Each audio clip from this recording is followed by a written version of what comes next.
आप लोग इस वीडियो में कई सारी चीज़ें देखेंगे और रॉ फॉर्मेट में देखेंगे।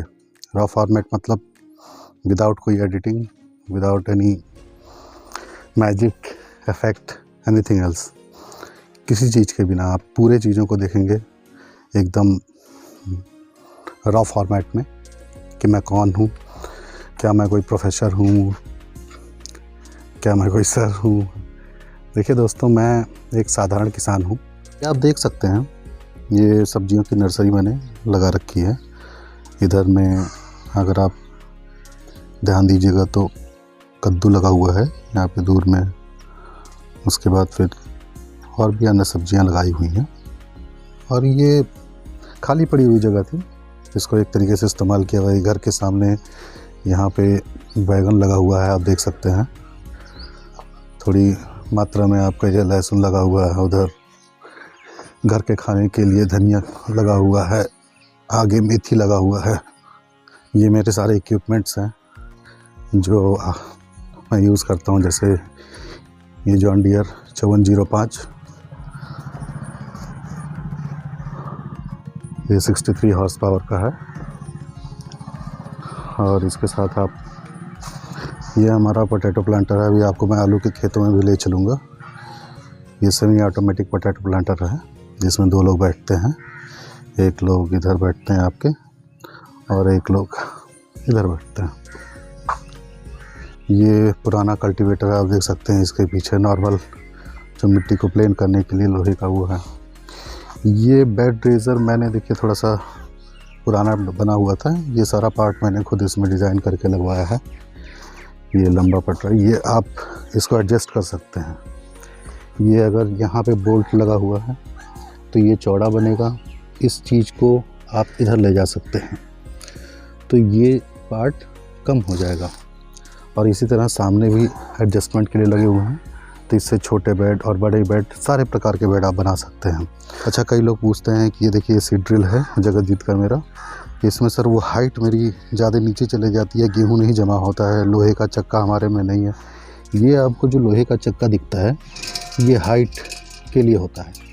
ये पूरे सीड ड्रिल को एकदम नीचे नहीं जाने देगा और इसकी सेटिंग जो है वो यहाँ से हो जाती है। इसका एक नट रहता है, आप ये देख सकते हैं यहाँ पे, ये जो बोल्ट है इससे इसकी हाइट जो है वो एडजस्ट हो जाती है यहाँ से। तो इसकी हाइट को आप एडजस्ट करके बेसिकली ये कर सकते हैं कि आपका गेहूँ या कोई भी चीज़ जो आप बुआई कर रहे हैं, चना वगैरह, तो उसमें किस तरीके से आप वो हाइट रखनी है। दूसरा ये रोटावेटर है हमारा, ये 4 व्हीलर ट्रॉली है। ये हमारा जैसे पैडी स्ट्रॉ चॉपर है, भूसा मशीन भी आप इसको कर सकते हैं। इसमें बेसिकली 2 सिस्टम होता है, ये भूसा मशीन भी बन जाता है और दूसरा जो है एक तरीके से स्ट्रॉ रीपर भी होता है। उसका अटैचमेंट आप देखिए यहाँ पेड़ के नीचे रखा हुआ है, हमने निकाल के धान के सीज़न के बाद इसको निकाल के, ये बेसिकली यहाँ पे पीछे फिट हो जाता है। ये पार्ट खुल जाता है और इसके पीछे ये फिट हो जाता है।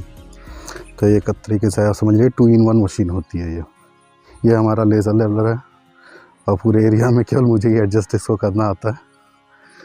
तो एक तरीके से ये जगतजीत का है 4 व्हील का और ये काफ़ी अच्छा, कोई भी अगर लेना चाहे तो यही मॉडल लीजिए। ये बहुत ही बेसिकली सक्सेसफुल मॉडल है। ये जो 4 आप पहिए दिख रहे हैं ये पूरे भी पीछे उठ जाते हैं। ये हाइड्रोलिक सिस्टम होता है यहाँ पे, ये आप देख लीजिए। इसमें डबल पाइप सिस्टम है और इसके ऊपर में बेसिकली वो लगता है उसका लेज़र का अटैचमेंट। खेती बाड़ी थोड़ी लंबी है, चौधरी टाइप का आदमी, चौधरी हुई मतलब, वर्मा तो हमारे पिताजी लिखने लगे, वरना हमारे दादाजी का नाम श्री निर्मल प्रसाद चौधरी ही है। ये मेरे आप देख सकते हैं वर्मी कंपोस्ट का यूनिट भी, चलिए ये आपको दिखा देता हूँ। ये मैंने बनाया था, ये मेरे गेंदे, ये देखिए बैगन का इसको कटिंग किया हुआ है। ये फिर नए कल्ले निकल रहे हैं, ये नए विकास हो रहे हैं। इसकी कटिंग की हुई है, 1 साल पुराना है ये। और ये इधर देखिए फ्लावरिंग स्टेज में भी है। इसमें अब इसकी कटिंग होगी, जैसे थोड़ा सा गर्मी आ जाएगा इसकी कटिंग होगी। देखिए फ्रूटिंग स्टेज पे भी है, फ्लावरिंग स्टेज पे भी है। आप देख सकते हैं यहाँ पे फ्रूट्स लगे हुए हैं। ये देखिए फ्लावरिंग आपको दिख रही होगी, पूरे में फ्लावरिंग है। ये वर्मी कंपोस्ट यूनिट आप देखिए मैंने बनाया हुआ था। ये ऊपर भी आपका पूरा बैगन ही है। ये एक प्लांट है, इसका स्टडी कर रहा हूँ मैं कि आखिर ये क्या है। लोग कहते हैं मोज़ेक वायरस है, बहुत ज़्यादा फैलता है, लेकिन ये देखिए ये केवल एक प्लांट में, इसके सराउंडिंग आप देख सकते हैं, इसके सराउंडिंग में कोई प्लांट इन्फेक्टेड नहीं है। ये सिर्फ एक प्लांट में पर्टिकुलर दिक्कत है। अब ये किस प्रकार की दिक्कत है, इसमें सारी पत्तियां छोटी हो गई हैं, थोड़ा अंदर से ये है। इसके ऊपर जब मैं डिटेल स्टडी कर लूँगा तो बैगन की वीडियो में ज़रूर बताऊँगा। देखिए ये वाइट वाला बैगन है आपको। उसके बाद फिर इसमें भी ये देखिए एक प्लांट यहाँ बीच में, इधर अगल बगल इन्फेक्टेड नहीं है। जो लोग कहते हैं कि काट के इसको फेंक दीजिए या जला दीजिए, देखिए उससे प्लांट पॉपुलेशन कम होती है, बहुत दिक्कत आती है बाद में नए पौधे लगाने में। जो ग्रोथ इस स्टेम की आ गई है वो स्टेम दूसरे का लगा के नहीं मिलता है। इसके बाद फिर आपको मैं गोल वाले भी बैगन हैं यहाँ पे ऊपर में, इसको भी आप देख सकते हैं। यहाँ पे देखिए एक्चुअली काफ़ी घना है, सांप वाप का थोड़ा दिक्कत होता है। ये देखिए लगे हुए हैं, बहुत अंदर मैं नहीं जाऊँगा, लेकिन ये देखिए बैगन लगे हुए हैं सब। पीछे में देखिए थोड़ा सा विल्ट, वहाँ पे छां था तो वहाँ पे विल्ट की समस्या आई है, लेकिन ठीक है फिर भी कम केयर में अच्छा प्रोडक्शन। देखिए इधर में तो लगे हुए हैं, फ्रूटिंग अभी परसों तुड़ाई हुई है, फिर भी ये नया है सब का स्टार्टिंग है। कि मैंने रोड बीच में बनवाया था, मतलब कच्ची रोड है। और ये मेरा गोभी का प्लॉट है, आप देख सकते हैं। बेसिकली इसमें फॉर्मेशन हो रहा है क्लब्स का, बंद गए हैं अंदर। अगर आप देखिए बहुत हाथ से अंदर एक्चुअली टच नहीं करना चाहिए, वो डिस्टर्ब हो जाता है, लेकिन आप क्रॉप की कंडीशन देख सकते हैं। ये आप देख सकते हैं, ये भी मेरा एक्सपेरिमेंट है। ये चना, इसमें भी देखिए टिलरिंग आप देख सकते हैं। ये देखिए टिलरिंग इधर में आप देख सकते हैं।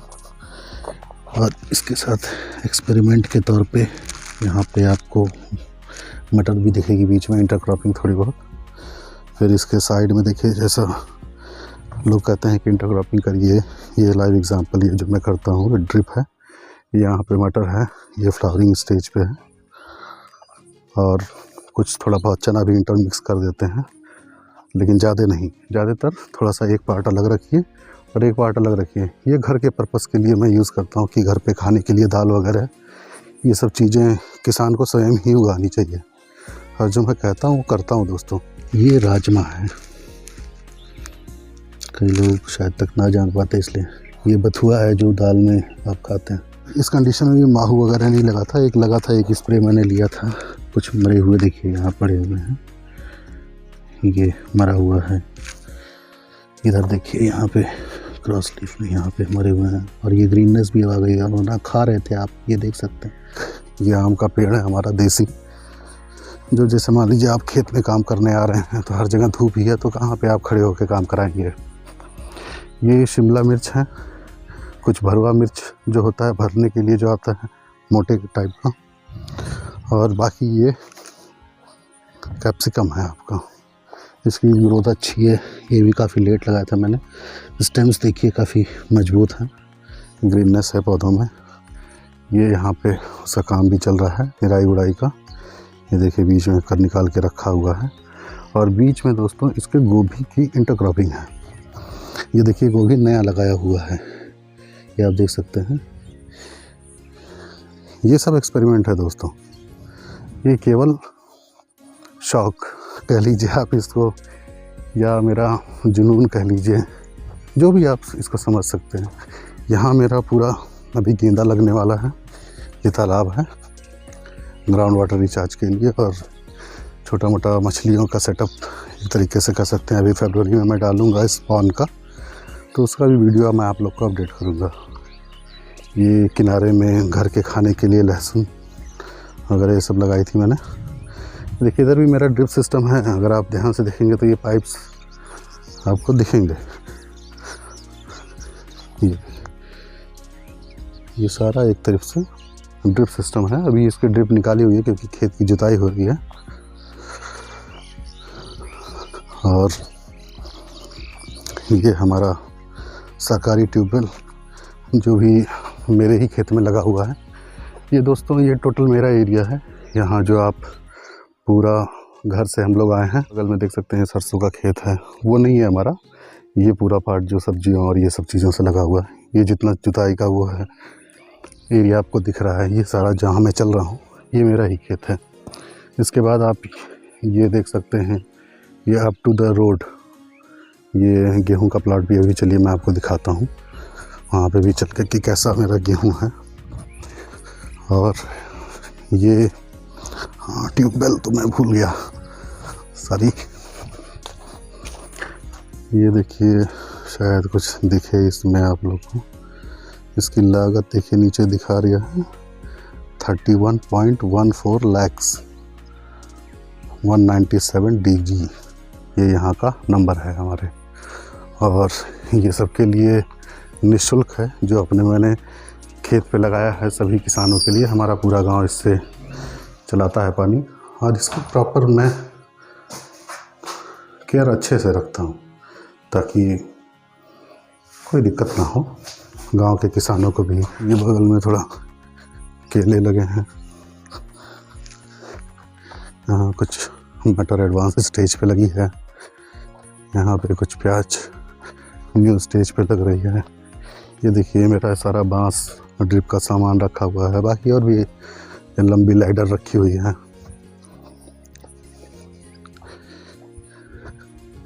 सामने प्याज की नर्सरी थी, इसमें खरपतवार बहुत ज़्यादा हो गए थे, इसके लिए क्या था थोड़ा सा ऊपर से सूख रहा है, लेकिन फिर से नैनो यूरिया वगैरह का स्प्रे करके ये फिर से हो जाएगा। ये आप देखिए ये मेरी खेती के सारे सामान रखे हुए।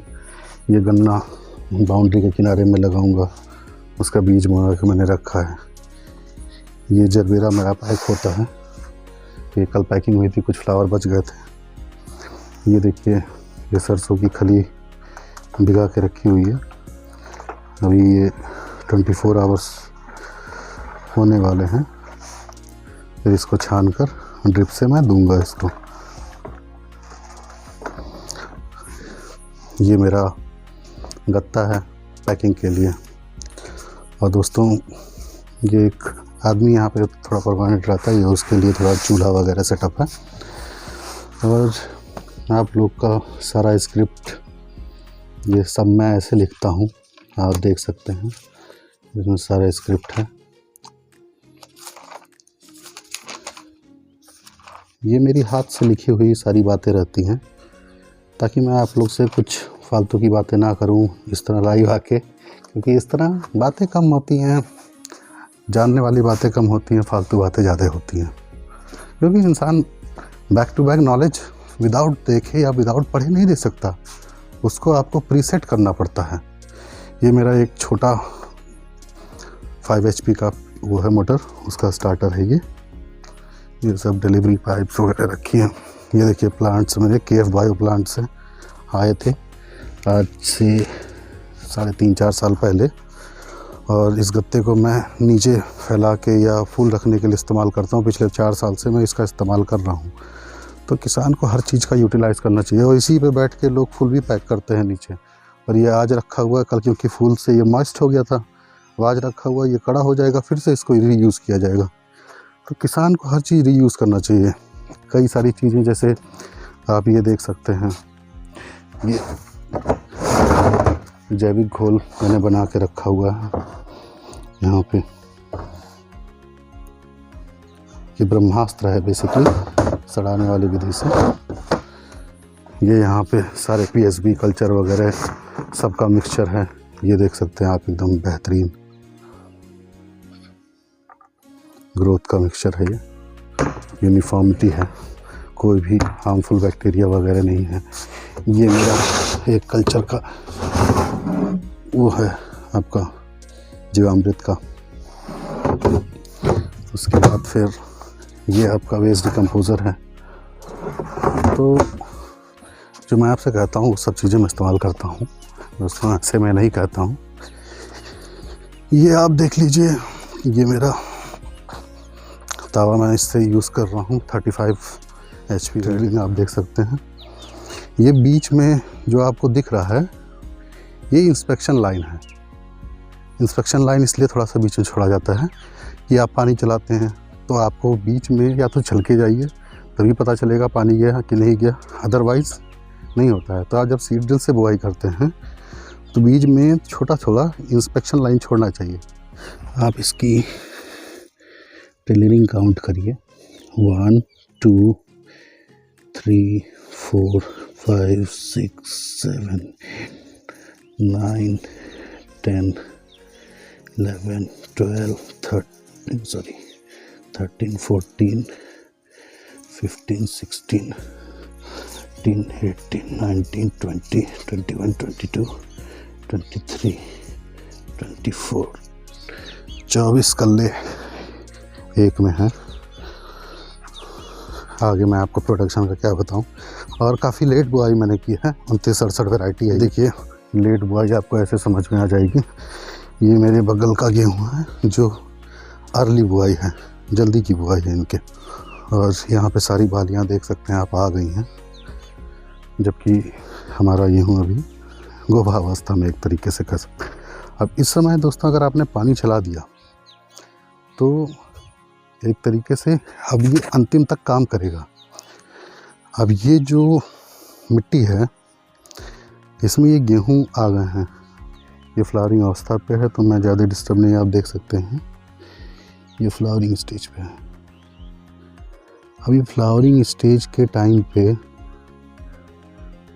अगर नीचे मिट्टी चटकी हुई है तो दाने में वजन नहीं आएगा, इसलिए सेकंड पानी देना बहुत ही ज़रूरी होता है कि दाने भरते समय आपके खेत में नमी पर्याप्त रहे। और इसके बिना गेहूं का अच्छा प्रोडक्शन लेना इम्पॉसिबल है। बीच से दोस्तों मुझे जाना उचित नहीं लग रहा है क्योंकि इस समय सांप वगैरह बाहर आके बीच में बैठते हैं। तो अगर आप खेती करते हैं तो इन सब बातों का ध्यान अगर आप नहीं रखते हैं तो दुर्घटनाएं ज़्यादा होंगी। इसलिए अगर आप खेती के फील्ड में हैं तो आपको ये चीज़ ज़रूरी है ध्यान देना। ये सब दोस्तों मेरा ही प्लॉट है। तो दोस्तों देखिए ये आपने देखे होंगे रास्ते भर में ये बीच में कुछ पॉइंट्स मैंने छोड़े हैं। ये मेरे उस मोटर से आ रहे हैं और ये पूरे रास्ते में छोड़े हुए हैं ताकि यहाँ पे मैं स्प्रिंकलर सेटअप कर सकूँ। ये मेरा पूरा आलू है, इसमें स्प्रिंकलर आप देख सकते हैं लगा हुआ है। और इधर ये मेरा पॉली हाउस है। चलिए आपको मैं पॉली हाउस के अंदर दिखाता हूँ। आलू के बारे में तो मैंने आपको काफ़ी बताया हुआ है। कई लोगों का एक भ्रम है कि क्या मैं वास्तव में उन चीज़ों को फॉलो करता हूँ जो मैं आपको बताता हूँ, और कई लोग तो इसी से परेशान है कि भाई एक किसान को इतनी जानकारी कैसे हो सकती है। ये देखिए दोस्तों ये मेरा यहाँ पे ये ड्रिप सब निकाल के रखा हुआ है। एग्रीकल्चर दोस्तों मैं लास्ट 5 to 6 ईयर से कर रहा हूँ, और इसके पहले भी क्योंकि एग्रीकल्चर बैकग्राउंड है, दादाजी हमेशा वहीं गांव में मैं रहा हूँ, थोड़ी बहुत जानकारी पहले से थी। लेकिन बेसिकली मैं हैवेल्स में जॉब करता था। वहाँ पे दोस्तों एक थोड़ा सा तनाव भरी ज़िंदगी होती है। अगर आप किसी जॉब में काम करते हैं तो आप इस चीज़ को जानते होंगे। मेरे कई सारे फ्रेंड्स अभी भी जॉब में हैं जिनसे मैं रेगुलर टच में हूँ। तो एक ज़िंदगी में बहुत तनाव होता है। और क्योंकि मेरे पास एग्रीकल्चर लैंड काफ़ी है, अराउंड पूरे फैमिली में आपको मिला के अगर बताऊं तो 70-80 एकड़ के आसपास लगभग है। दोस्तों मैं अपने बारे में बताऊं आपको तो मैं एक छोटे से ज़िले सिद्धार्थनगर जो उत्तर प्रदेश में आता है वहाँ पैदा हुआ, और 5वीं क्लास तक मैं सिद्धार्थनगर रहा। उसके बाद फिर सैनिक स्कूल भुवनेश्वर मैंने 10th तक की पढ़ाई की, और फिर मैं कोटा चला गया प्रिपरेशन के लिए। वहाँ से IIT एक्सटेंडेड मेरिट लिस्ट में भी मैं क्वालिफाई था, और AIEEE के थ्रू मुझे MIT पुणे में कंप्यूटर साइंस मिला था।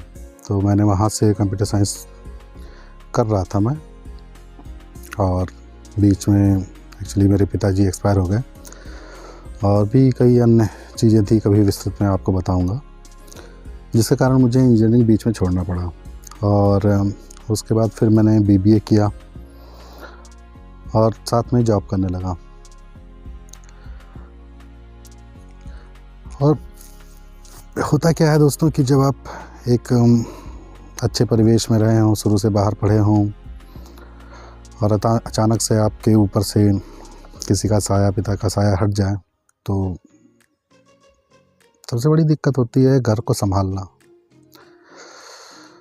और जो लोग इस चीज़ को शायद फेस किए हैं वो इन चीज़ों को समझ सकते होंगे। खैर, फ़िलहाल फिर उसके बाद फिर मैंने अपनी जॉब को शुरू किया, ग्लोटेक लाइटिंग प्राइवेट लिमिटेड। उसके बाद फिर कुछ छोटे कंपनियों में भी काम किया, SSO IPL। उसके बाद फिर मैंने अपनी एक कंपनी ओपन की बरेली में, उसका नाम था ग्लोटेक लाइटिंग प्राइवेट लिमिटेड। और 3 साल में हमने लगभग 3 to 4 करोड़ का टर्नओवर भी किया। 3 के अराउंड था, 3 करोड़ का टर्नओवर मैंने लगभग किया था। और क्योंकि एक अनुभव नहीं था बहुत बड़ा कंपनी चलाने का कि कैसे चलती हैं, कैसे क्या होता है, मैंने फिर सोचा कि नहीं, मुझे सीखना है, और मैंने हैवेल्स इंडिया को ज्वाइन किया। उसके बाद फिर मैंने 6 साल हैवेल्स में दिए, अलग अलग रीजन्स में मैंने काम किया। लाइटिंग फील्ड में मैं उसको देखता था, डीलर मैनेजमेंट, आपका प्रोजेक्ट मैनेजमेंट, जो मैं आप लोगों को इतने अच्छे तरीके से समझा लेता हूँ। उसका कारण यही है दोस्तों कि मैं चीज़ों को समझाना ही मेरी कला है। मैं जानता हूँ कि मुश्किल से मुश्किल चीज़ों को आप कैसे आसान तरीके से बता सकते हैं, और इसी बात का कंपनी मुझे पैसा दे रही थी।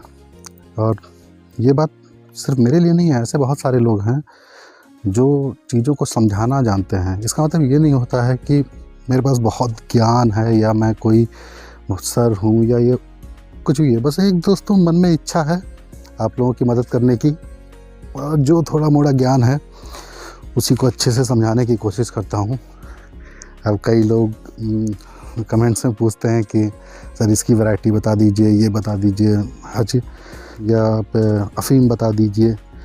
अब दोस्तों, इस तरह की फसलें जो होती हैं वो एक साधारण किसान नहीं करता, हर फसल नहीं कर सकता। पहले मेरे पास जो जानकारियां हैं, जैसे एक जनरल वे में मैं सोचता हूं कि जैसे मैंने YouTube चैनल जो शुरू किया, तो उसमें एक काफ़ी बड़े पैमाने पर किसानों के साथ मैं जुड़ सकूं। अब मेरे साथ दिक्कत ये थी कि मैं जुड़ा हुआ हूँ, ऐसा नहीं है, मेरे फ़ोन में 32,000 कॉन्टैक्ट्स हैं, और कई लोग मुझसे नंबर भी मांगते हैं कि सर नंबर दे दीजिए या भाई नंबर दे दीजिए।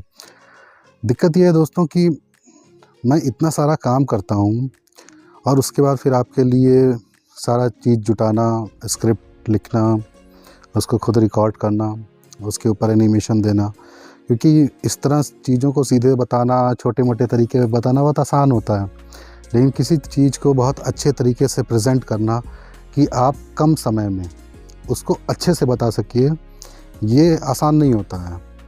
इस तरह बात करना बहुत आसान होता है कि आप किसी से बात करिए, क्या मतलब है, रोज़ बात करके डाल दीजिए एक वीडियो।